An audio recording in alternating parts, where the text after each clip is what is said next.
Hola amigos de los Scouts, estamos hoy aquí Rafael Lobo Niembro y don Raúl Garzalduán, Scout de muchos años. Hoy estamos porque se conmemoran 90 años de los Scouts aquí en Nuevo León y dentro de un par de años los 100 años de la asociación, que está trabajando una serie de documentos históricos. De ahí es que se vuelve a publicar aquel libro de 1973 que habla de esos primeros 40 años de la provincia de Nuevo León. Y entre los eventos que se narran en ese libro de los 40 años de la provincia de Nuevo León, en particular nos llama la atención un accidente aéreo que se dio en 1954. Entonces, pues muchas gracias. Raúl aparte es mi padrino de investidura de clan, muy amigo de la familia. Pues ahorita estuvimos compartiendo historias de vida que nos unen a las dos familias de muchos años, y pues muchas gracias por recibirme y compartirnos aquella anécdota. Cuéntanos un poquito cómo empezó, cómo te enteraste del accidente y cómo se fue desarrollando esta historia. Fíjate que en ese tiempo yo todavía no entraba al clan, estaba en la tropa. El primer accidente al que tú hiciste referencia, pues ese fue un accidente aéreo en donde murió el torero Héctor Sauceda, o Saucedo creo que era su apellido, y fue en marzo del 54. Yo en ese tiempo pues tenía como 16 años. Posteriormente a esto fue en junio del 54 la peor inundación que recuerdo que ha habido en Piedras Negras, que también estuvimos allá pues ayudando como una semana a Sor Emilia, que era la encargada de la Cruz Roja, que estaba encargada del apoyo que se dio a Piedras Negras en esa ocasión.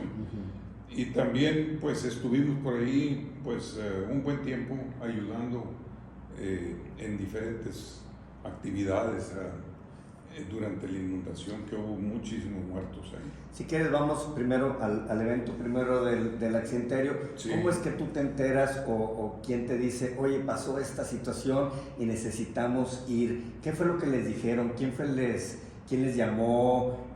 ¿Quiénes son los que participaron? Cuéntanos un poquito la experiencia. Sí, mira, no me acuerdo en realidad exactamente cómo fue que nos enteramos, pero sí estábamos en ese tiempo pues más que dispuestos a tratar de ir a ayudar en donde fuera necesario. En esa ocasión yo me acuerdo que fue en marzo del 54, yo como te dije ahorita pues todavía estaba en la tropa, estaba como guía de la patrulla Halcones. Y pues en realidad nos enteramos del accidente en el que había muerto este torero y fuimos a la Pandura del Oso, de hecho pues en la misma tarde del día en que sucedió el accidente. Dormimos ahí, me acuerdo, pues en medio de puras lechuguillas ahí, porque llegamos ya anoche, llegamos inclusive aún antes que el ejército, porque acaba de ocurrir el accidente. Y ya en la mañana, cuando empezó a clarear, pues fue cuando fuimos a ver todos los cadáveres que estaban carbonizados. Había como 17 cadáveres, ¿verdad? Y los cuales pues los bajamos. A mí me tocó bajar el piloto, lo reconocí por el cinturón que tenía el piloto, pues era la única manera de reconocerlo realmente. Y me acuerdo que le puse un costal por la cabeza y otro costal por los pies y me le eché arriba del hombro y a bajar la Pandura del Oso, el cerro que estaba ahí en esa parte del estado de Nuevo León. La travesía, como cuánto tiempo les tomó llegar ahí, más el tiempo de regreso, bueno, aparte mira, cargando los cuerpos? El tiempo que nos tomó llegar ahí, pues realmente llegamos ya casi de noche, porque dormimos entre puras lechuguillas ahí, ¿verdad? Y llegamos, pues acababa de pasar, no me acuerdo a qué hora sucedió el accidente, pero nos enteramos nosotros, debe haber sido después de mediodía. Y empezamos a subir y llegamos hasta allá, hasta la Pandura del Oso. Y ya al día siguiente, cuando empezó a clarear, pues fue cuando empezamos a bajar los cadáveres, ¿verdad? Y pues fue todo el día para bajar los cadáveres, porque en realidad sí estuvo un poco... ¿Qué pensaban ustedes cuando iban para allá? ¿Qué era lo que pensaban que se iban a encontrar? Pues, ¿Esperaban que a lo mejor hubiera supervivientes? Lo que buscábamos, no creíamos que iba a haber ningún superviviente desde un principio. pues supimos que se estrelló el avión y que se incendió. Entonces sabíamos a lo que íbamos, ¿verdad? Y realmente pues íbamos a tratar de ayudar a bajar los cadáveres.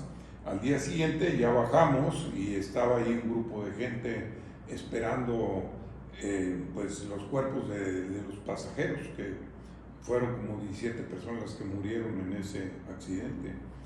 Y sí fue un poco duro, digo, ver los cadáveres carbonizados prácticamente. A mí me tocó, como te dije ahorita, pues bajar al piloto, ¿verdad?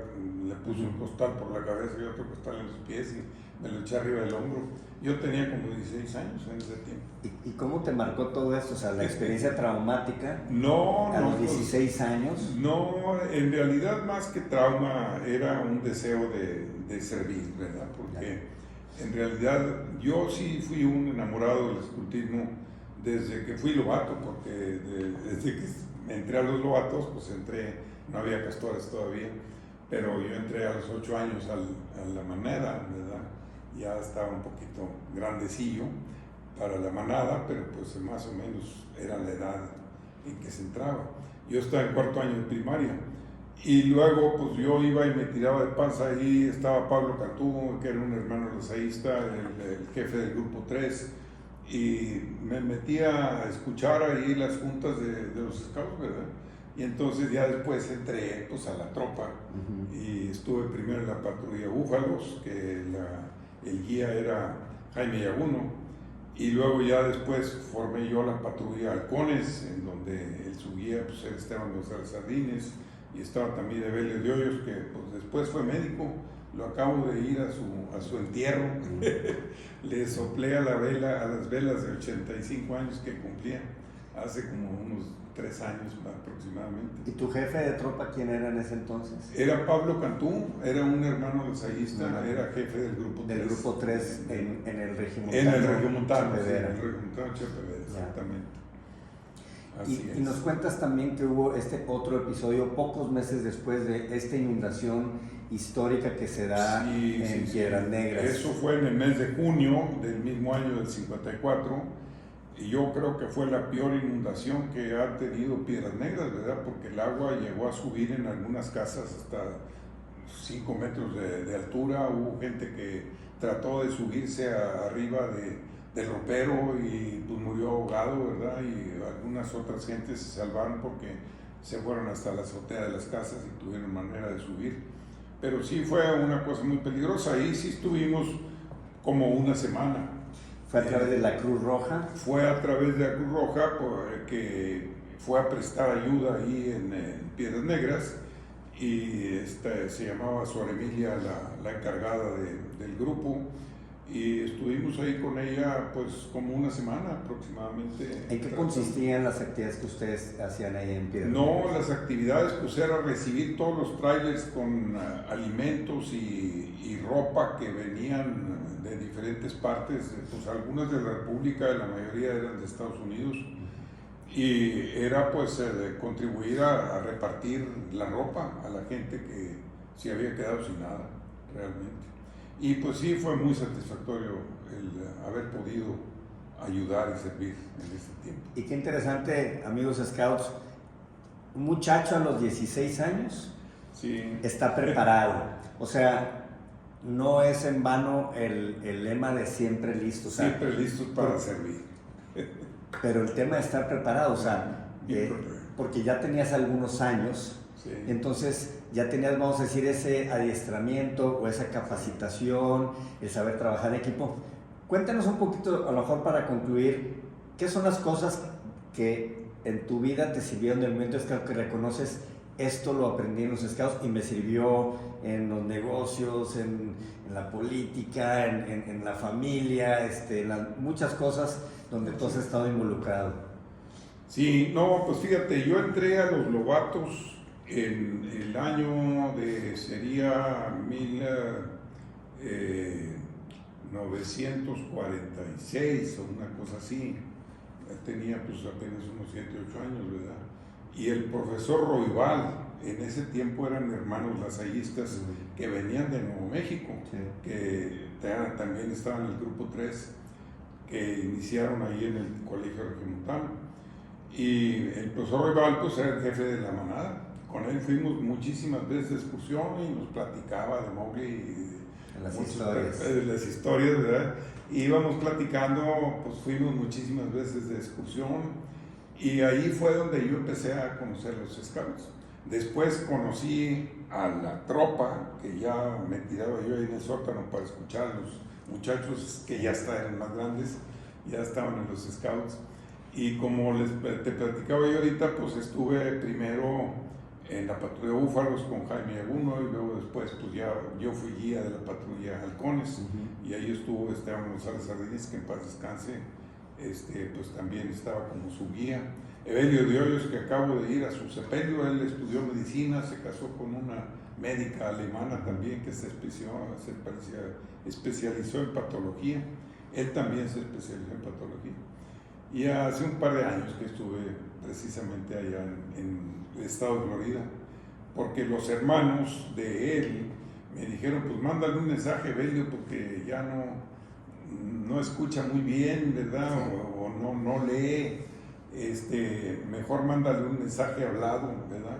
Entonces dos de mis hijas me dijeron, oye, pues si quieres mejor vamos, hombre, ¿por qué le vas a mandar un mensaje? Y claro. Entonces fui a verlo y me tocó soplarle al pastel de los 85 años. El hermano Arnoldo de Hoyos, que también era miembro de la patrulla Halcones, él es doctor en matemáticas y actualmente vive en Brasil, es maestro de matemáticas allá.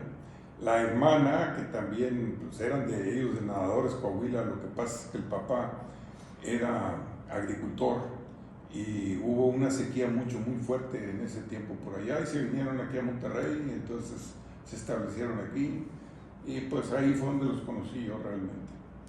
Un mensaje final para quienes nos están observando de qué es lo que a ti te deja más el movimiento Scout en tu vida. Bueno, el movimiento Scout yo sí creo que fue muy determinante en mi vida. Sí, en realidad esa misión de servicio que tiene el escultismo para mí ha sido pues, muy determinante en todos los aspectos de mi vida en que yo he participado. Actualmente, pues a los 86 años todavía estoy participando dentro de la diócesis en un curso para ministros laicos, ¿verdad? Y realmente pues me he estado preparando y estoy tratando de colaborar y servir en eso. Desde que era novato. Siempre el servicio. Siempre ha sido el servicio lo que me ha llamado la atención.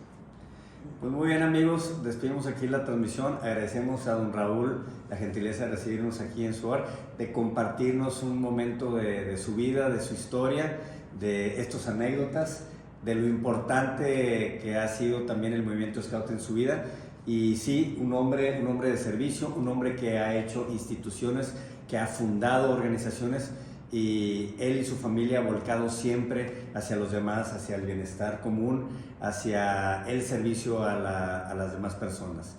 Pues muchas gracias Raúl por recibirnos.